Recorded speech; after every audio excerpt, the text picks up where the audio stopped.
O desejado de todas as nações. Capítulo 70. Um destes meus pequeninos irmãos. E quando o Filho do Homem vier em sua glória, e todos os anjos com ele, então se assentará no trono da sua glória. E todas as nações serão reunidas diante dele, e apartará uns dos outros. Assim descreveu Cristo aos discípulos no Monte das Oliveiras as cenas do grande dia do juízo. E apresentou sua decisão como girando em torno de um ponto. Quando as nações se reunirem diante dele, não haverá senão duas classes, e seu destino eterno será determinado pelo que houverem feito ou negligenciado fazer por ele na pessoa dos pobres e sofredores. Naquele dia, Cristo não apresentará aos homens a grande obra que ele fez em seu benefício ao dar a própria vida pela redenção deles. Apresenta a fiel obra que fizeram por ele. Aos que põem à sua direita, dirá: Vinde, benditos de meu Pai, possuí por herança o reino que vos está preparado desde a fundação do mundo, porque tive fome e me destes de comer, tive sede e destes-me de beber.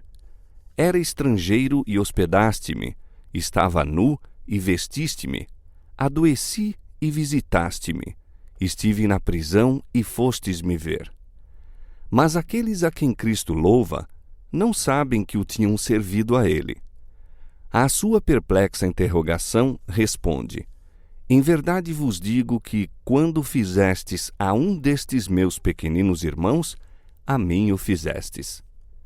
Jesus dissera aos discípulos que seriam aborrecidos por todos os homens, perseguidos e aflitos. Muitos seriam expulsos de seu lar e reduzidos à pobreza. Muitos estariam em aflição por motivo de doenças e privações. Muitos seriam lançados na prisão. A todos quantos abandonaram amigos ou casa por amor dele, prometera Jesus nesta vida 100 vezes tanto. Agora deu certeza de uma bênção especial a todos quantos servissem a seus irmãos.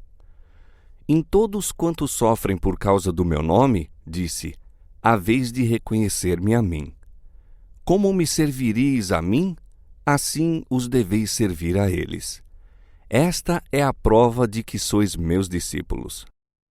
Todos quantos nasceram na família celestial são em sentido especial irmãos de nosso Senhor. O amor de Cristo liga os membros de sua família e onde quer que esse amor se manifeste, aí se revela a relação divina. Qualquer que ama é nascido de Deus e conhece a Deus. Aqueles que Cristo louva no juízo talvez tenham conhecido pouco de teologia, mas nutriram seus princípios. Mediante a influência do Divino Espírito, foram uma bênção para os que o cercavam. Mesmo entre os gentios existem pessoas que têm cultivado o espírito de bondade. Antes de lhes haverem caído aos ouvidos as palavras da vida, acolheram com simpatia os missionários, servindo-os mesmo com perigo da própria vida. Há entre os gentios almas que servem a Deus ignorantemente, a quem a luz nunca foi levada por instrumentos humanos. Todavia não perecerão. Conquanto ignorantes da lei escrita de Deus, ouviram sua voz a falar-lhes por meio da natureza e fizeram aquilo que a lei requeria. Suas obras testificam que o Espírito Santo lhes tocou o coração e são reconhecidos como filhos de Deus. Quão surpreendidos e jubilosos ficarão os humildes dentre as nações e dentre os pagãos de ouvir dos lábios do Salvador: Quando fizeste a um destes meus pequeninos, a mim o fizestes. Quão alegre ficará o coração do infinito amor quando seus seguidores erguerem para ele o olhar em surpresa e gozo ante suas palavras de aprovação. Mas o amor de Cristo não se restringe a nenhuma classe. Ele se identifica com todo filho da raça humana. Para fazermos parte da família celestial, tornou-se membro da família humana. É o filho do homem e assim um irmão de todo filho e filha de Adão. Seus seguidores não se devem sentir separados do mundo que perece em seu redor.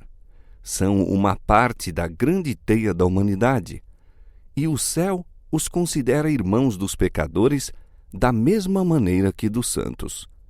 Os caídos, os errantes e os pecadores são todos envolvidos pelo amor de Cristo, e toda boa ação praticada para erguer uma alma caída, todo ato de misericórdia, é aceito como feito a Ele próprio.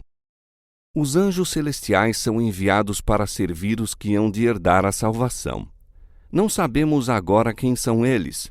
Ainda não é manifesto quem vencerá e participará da herança dos santos na luz, mas anjos do céu estão atravessando a terra de alto a baixo, de lado a lado, buscando confortar os tristes, proteger os que estão em perigo, conquistar o coração dos homens para Cristo. Ninguém é negligenciado ou deixado à margem. Deus não faz acepção de pessoas e tem igual cuidado pelas almas que criou. Ao abrirdes a porta aos necessitados e sofredores de Cristo, estais acolhendo anjos invisíveis. Convidais a companhia de seres celestiais. Eles trazem uma sagrada atmosfera de alegria e paz. Vêm com louvores nos lábios e uma nota correspondente se ouve no céu. Todo ato de misericórdia promove música ali. O Pai, em seu trono, conta os abnegados obreiros entre os seus mais preciosos tesouros. Os que estão à esquerda de Cristo, os que o negligenciaram na pessoa dos pobres e sofredores, estavam inconscientes de sua culpa. Satanás os cegara. Não perceberam o que deviam a seus irmãos. Estiveram absorvidos consigo mesmos e não cuidaram das necessidades dos outros. Deus deu aos ricos fortuna para que socorram e confortem seus filhos sofredores, mas demasiadas vezes são indiferentes às privações dos demais. Sentem-se superiores a seus irmãos pobres. Não se colocam no lugar deles. Não compreendem suas tentações e lutas, e a misericórdia extingue-se-lhes no coração. Em custosas habitações e esplêndidas igrejas, os ricos excluem-se dos pobres e os meios dados por Deus para beneficiar os necessitados são gastos em ostentação, orgulho e egoísmo.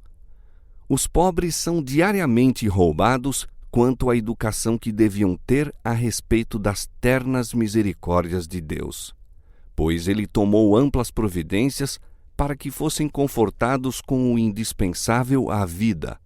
São forçados a sofrer a pobreza que limita a existência, sendo muitas vezes tentados a ficar invejosos, ciumentos e cheios de ruins suspeitas.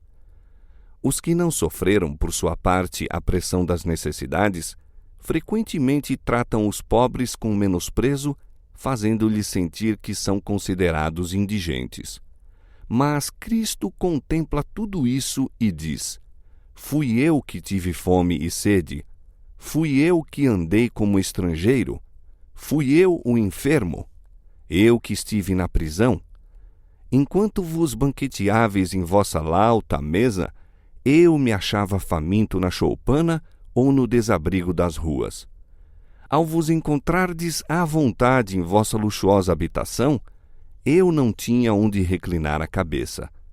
Quando apinháveis o guarda-roupa de ricos trajes, eu me achava destituído de tudo. Ao irdes em busca dos prazeres, eu definhava na prisão. Quando distribuístes a escassa provisão de pão ao pobre faminto, quando destes aquelas insuficientes roupas para o abrigar da cortante geada, lembrastes acaso que o estáveis dando ao Senhor da glória? Todos os dias de vossa vida, eu me achava perto de vós na pessoa desses aflitos, mas não me buscastes. Não vos tornastes meus companheiros, não vos conheço. Muitos pensam que seria grande privilégio visitar os cenários da vida de Cristo na terra, andar pelos lugares por ele trilhados, contemplar o lago à margem do qual gostava de ensinar, as montanhas e vales em que seus olhos tantas vezes pousaram. Mas não necessitamos ir a Nazaré, a Cafarnaum ou a Betânia para andar nos passos de Jesus. Encontraremos suas pegadas junto ao leito dos doentes, nas choças da pobreza, nos apinhados becos das grandes cidades e em qualquer lugar onde há corações humanos necessitados de consolação. Fazendo como Jesus fazia quando na terra, andaremos em seus passos. Todos podem encontrar qualquer coisa para fazer. Os pobres sempre os tendes convosco, disse Jesus, e ninguém deve julgar que não haja lugar onde possa trabalhar por ele. Milhões e milhões de almas prestes a perecer, ligadas em cadeias de ignorância e pecado, nunca ouviram tal coisa como seja o amor de Cristo por eles. Invertidas as condições, que desejaríamos que fizessem por nós? Tudo isso, o quanto estiver ao nosso alcance, achamo-nos na mais solene obrigação de fazer por eles. A regra da vida dada por Cristo, aquela pela qual cada um de nós deve subsistir ou cair no juízo, é: tudo o que vós quereis que os homens vos façam, fazei-lho também vós. O Salvador deu sua preciosa vida a fim de estabelecer uma igreja capaz de cuidar de almas aflitas e tentadas. Um grupo de crentes pode ser pobre, sem instrução, desconhecido. Todavia, estando em Cristo, pode fazer no lar, na vizinhança, na igreja e mesmo nas regiões distantes uma obra cujos resultados serão de alcance eterno. É porque essa obra é negligenciada que tantos jovens discípulos nunca avançam além do simples alfabeto da experiência cristã. A luz que resplandeceu em seu próprio coração quando Jesus lhes disse: "Perdoados-te são os teus pecados", devem conservar viva mediante o auxílio prestado a outros em necessidade. A irrequieta energia, tantas vezes fonte de perigo para os jovens, poderia ser encaminhada de maneira que fluísse em correntes de bênção. O próprio eu seria esquecido na diligente obra para bem de outros. Os que servem os outros serão servidos pelo sumo pastor. Eles próprios beberão da água viva e ficarão satisfeitos. Não anelarão diversões excitantes ou uma mudança de vida. O grande objeto de interesse será: como salvar almas prestes a perecer. O intercâmbio social será proveitoso. O amor do Redentor ligará os corações em unidade. Quando compreendemos que somos co-obreiros de Deus, suas promessas não serão proferidas com indiferença. Elas arderão em nossa alma e inflamar-se-ão em nossos lábios. A Moisés, quando chamado a servir a um povo ignorante, indisciplinado e rebelde, foi feita por Deus a promessa: irá a minha presença contigo para te fazer descansar. E ele disse: certamente eu serei contigo. Essa promessa pertence a todos quantos trabalham em lugar de Cristo em favor de seus aflitos e sofredores. O amor aos homens é a manifestação do amor de Deus em direção à terra. Foi para implantar esse amor, fazer-nos filhos de uma família, que o Rei da Glória se tornou um conosco. E quando se cumprirem as palavras que disse ao partir, que vos ameis uns aos outros assim como eu vos amei, quando amarmos o mundo assim como ele o amou, então sua missão por nós estará cumprida. Estamos aptos para o céu, pois o temos no coração. Mas se faltares de livrar aos que são levados à morte e arrastados à matança, se disseres: eis que não soubemos disso, não é assim que aquele que pondera os corações, esse o entende? E que aquele que conserva a tua alma, esse o sabe. Ele também retribuiu ao homem segundo a sua obra. No grande dia do juízo, os que não trabalharam para Cristo, que andaram ao sabor dos ventos, só pensando em si, cuidando de si, serão postos pelo juiz de toda a terra com os que fizeram o mal.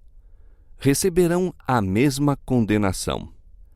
A toda alma é confiado um depósito. De cada um pedirá contas o sumo pastor. Onde está o rebanho que se te deu e as ovelhas da tua glória? E que dirás quando ele te visitar?